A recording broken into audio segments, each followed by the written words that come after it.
యాకోబు, ఇప్పటికైనా సరే నీవు లేచి బేతేలుకి వెళ్ళు, ఎక్కడ నీకు నేను కనపడ్డానో అక్కడ నీవు బలిపీఠాన్ని కట్టు, నువ్వు నాతో చేసిన నిబంధన నెరవేర్చు అని ప్రేమ కలిగిన దేవుడు ప్రేమతో హెచ్చరిక చేసి పలకరించాడు. ఆ పలుకు విన్నటువంటి యాకోబుకి ఇప్పుడు మనోనేత్రాలు వెలిగించబడ్డాయి. ఇప్పటికే చాలాసార్లు మాట్లాడుతూ వచ్చాడు. ఏ రోజు కూడా దేవుని మాట వెనక పెడచెవిన పెడుతూ వచ్చాడు. పెడచెవిన పెట్టిన ప్రతి పరిస్థితుల్లో నష్టపోతూ వచ్చాడు, అవమానపరచబడుతూ వచ్చాడు, కృంగిపోతూ వచ్చాడు.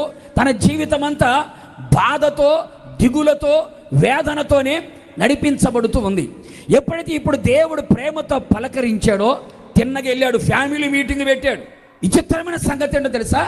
తన ఇంటి వారితో పరిశుద్ధపరుచుకొని ఒక పరిశుద్ధ కుటుంబముగా, ఒక పరిశుద్ధమైన ఇంటి వారిగా, దేవుని ఇంటి వారిగా వాళ్ళు బయలుదేరితే వారు అడుగు పెడుతున్న ప్రతి స్థలములో దేవుని భయము కలిగిందంట.